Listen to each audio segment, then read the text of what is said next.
Kurakins, 700 Years of Russian Aristocracy, Episode 3, Revolution and Exile, 1917 to present. The fall of an empire, exile, the fate of the descendants, and the preservation of memory. In 1917, an entire world vanished almost overnight. Palaces were abandoned, family fortunes disappeared, ancient noble names became dangerous even to whisper. For families like the Kurakins, one of Russia's oldest princely dynasties, the revolution brought exile, loss, and a lifelong struggle to preserve the memory of a vanished world. For more than 7 centuries, the Kurakins had stood among Russia's ruling elite. In 1917, they lost almost everything. Yet fragments of that lost world survived. In letters, photographs, diaries, official documents, treasured family heirlooms, and in nearly forgotten graves scattered across distant lands. Architectural drawings from the 18th century, together with photographs from the late 19th and early 20th centuries, allow us to glimpse the charitable institution founded by the Kurakin princes in Moscow, the renowned Kurakin almshouse, whose destiny was forever altered by the revolution. The institution ceased to fulfill its original purpose. The church attached to the almshouse, where annual memorial services were held for generations of the Kurakin family, was demolished. With it vanished the family vault, which held the remains of the prince who devoted his life to creating the monumental Kurakin archive, a priceless collection compiled from documents carefully preserved by his ancestors over the centuries. The fate of many treasures that once belonged to the church remains unknown. A marble bust of one of the family's noble ancestresses, ancient icons containing the relics of Orthodox saints, and sacred objects adorned with exquisite gold and silver coverings. What became of these treasures during the years of nationalization remains one of history's unanswered questions. Some were almost certainly removed from Russia and eventually found their way into collections abroad. Today, the former almshouse belongs to the state and bears little resemblance to the institution the Kurakins once built. Its central church has vanished, and with it the adjoining family vault where generations of the dynasty were laid to rest. After her husband's death, the princess moved closer to the Kremlin, settling in a residence he had purchased especially for her. Part of the house was rented out, while she occupied 2 adjoining apartments filled with family portraits, antique clocks, paintings, and treasured Kurakin heirlooms. Contemporaries recalled that the meticulously polished parquet floors reflected the furniture, marble columns, and portraits of long-departed ancestors like the surface of a darkened mirror. Documents preserved from 1917 reveal that the princess owned another elegant residence overlooking a chain of ponds. Its richly ornamented stucco decorations reflected an archaic style inspired by ancient pagan motifs. Shortly before the revolution, she sold the property under an agreement allowing her to remain in one of its apartments for the next 12 years.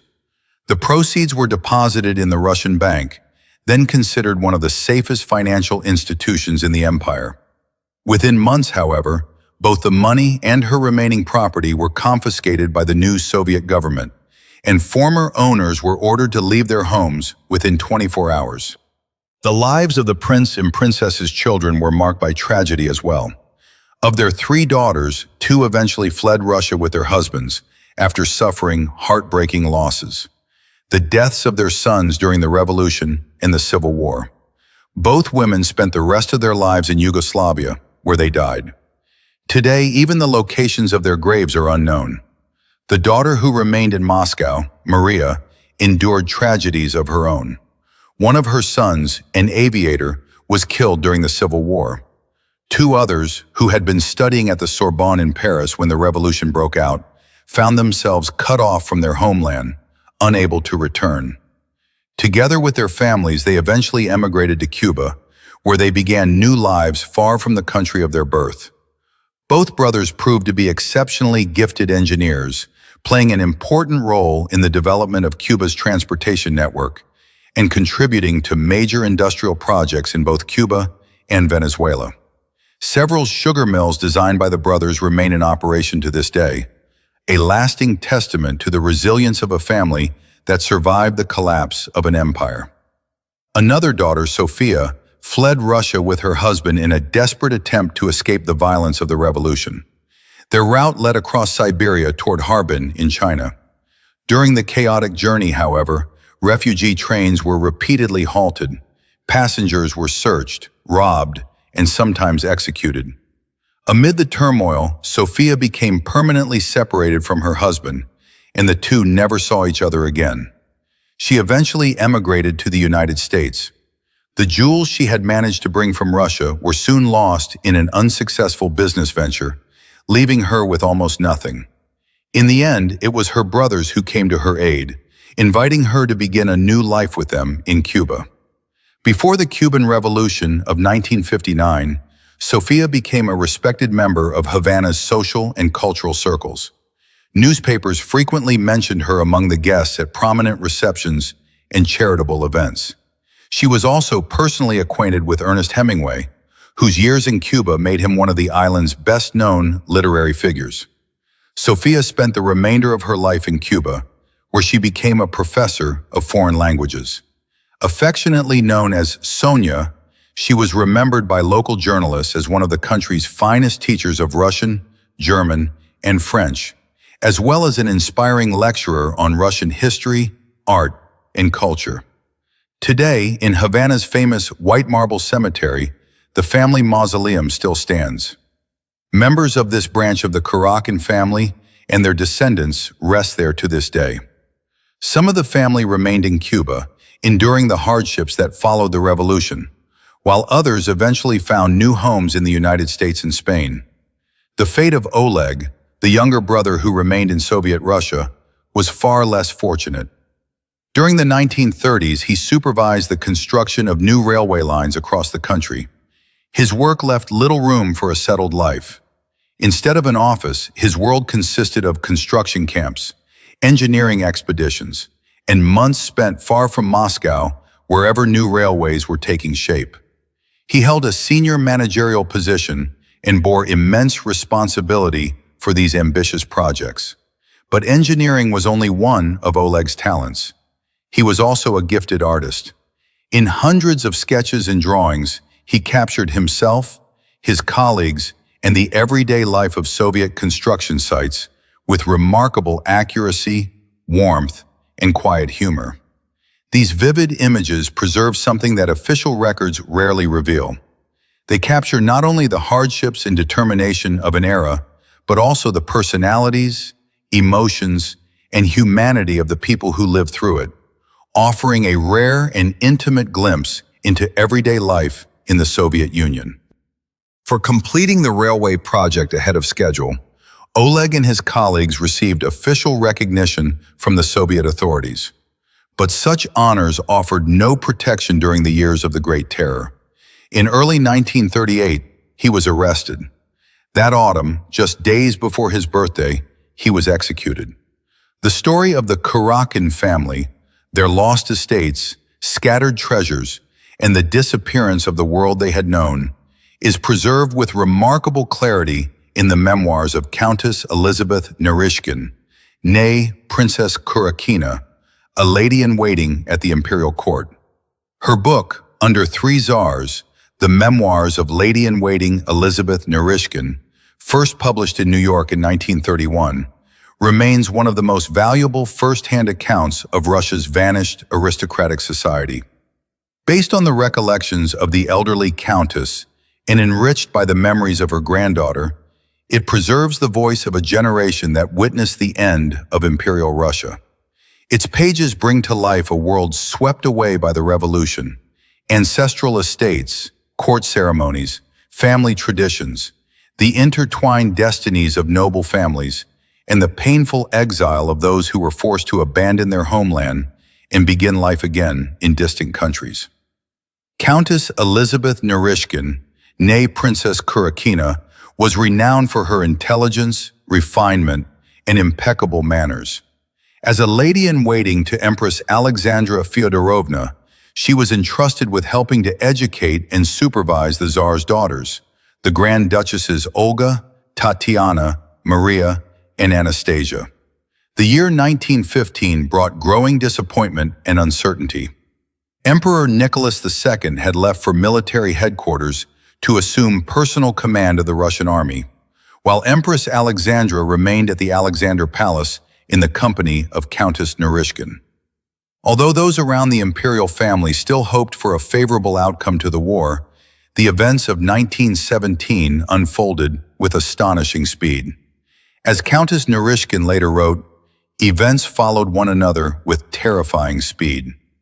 On March 2, 1917, Emperor Nicholas II signed the Act of Abdication, renouncing the throne for himself and shortly afterward for his son as well. At that moment, the imperial family was confined to the Alexander Palace at Tsarskoye Selo under guard. Countess Narishkin remained with them and recorded the atmosphere of those tragic days in her diary. I walked for about half an hour on the terrace. The Grand Duchesses were walking in the garden through the snow under the escort of an officer. It was a strange feeling to see them taking their walk as prisoners. Few eyewitnesses left such intimate and moving descriptions of the final days of Imperial Russia. Through Narishkin's eyes, we witnessed not only the fall of a dynasty, but the quiet, heartbreaking end of a civilization that had endured for centuries. We attended the morning service and prayed for the emperor's well-being. The deacon was arrested. When we returned to the palace, we learned that arrests had already begun. Emperor Nicholas II was no longer permitted to enter through the main entrance. Soon afterward, Countess Narishkin fell gravely ill with pneumonia. Fearing for her life, she requested to be transferred to the larger palace for medical care. She was carried there on a stretcher, and without realizing it, that journey saved her life.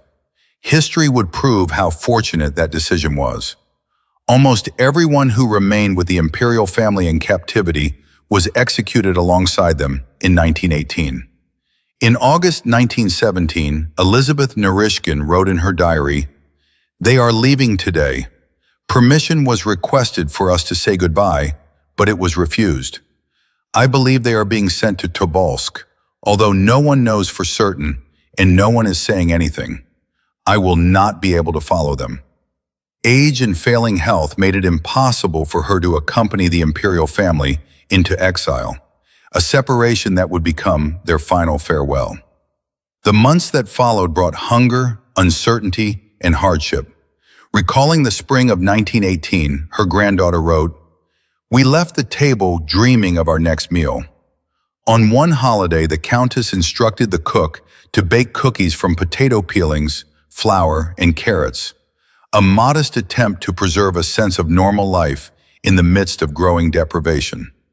One day, the elderly Countess called her granddaughter into her boudoir.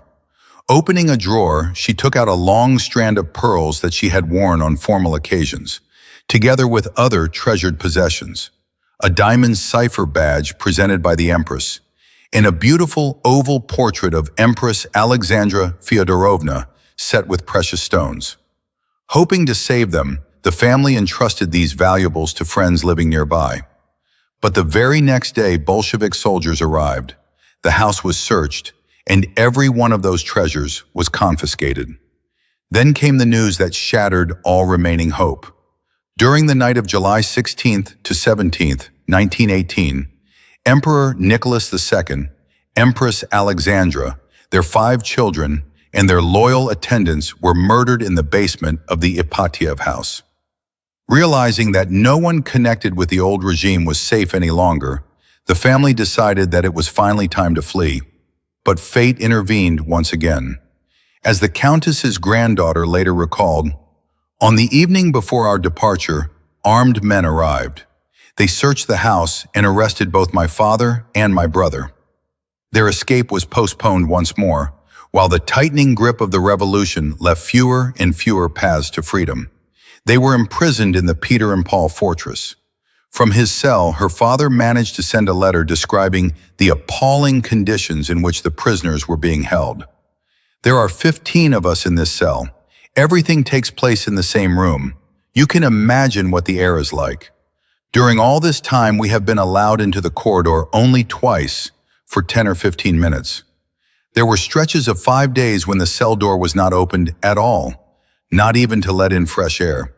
Lice are literally devouring us. We are slowly being starved. His daughter Irina later recalled those dark days. Christmas passed without any special events, and the terrible year of 1918 finally came to an end. But 1919 offered little hope. Father was transferred to another prison in Moscow, and a year later, he was executed. One day, Irina returned to the family home, where the great Kurakin coat of arms had once adorned the facade beneath the roof. I remember seeing it lying on the ground, smashed into pieces by the Bolsheviks, she wrote in her memoirs. Walking through the deserted rooms, she remembered, in the portrait gallery, I looked up at my ancestors gazing silently down at me. I wondered whether they knew what had happened here. Perhaps they did. Some of their faces seemed filled with sorrow. Between the two portrait galleries was the circular hall where our family porcelain collection had once been displayed. Nothing remained of it, although some of the furniture was still there. The family realized that remaining in Russia meant almost certain destruction. We resolved, at any cost, to get abroad. Many of our friends had already managed to escape. Our most urgent problem was finding enough money for the journey. The passports alone cost an outrageous sum. But their ordeal was not yet over. Elizabeth Narishkin's daughter and granddaughter were arrested, adding yet another tragedy to the family's long ordeal. At last, Elizabeth Narishkin herself received permission to leave Russia. Traveling through Finland, she safely reached Paris, where she settled with her nephew, Prince Kurakin, who had escaped Russia during the revolution. In exile, he devoted himself to educational and cultural work within the Russian émigré community. Deeply committed to the Russian Orthodox Church, he later became the rector of an Orthodox parish in Italy, where he spent the final years of his life. In June 1925, already living in exile, the 86-year-old countess wrote in her diary, "So, a new chapter of my life begins, and at the age of 86, just think that I have lived so long, passed through so many transformations, and yet remained myself."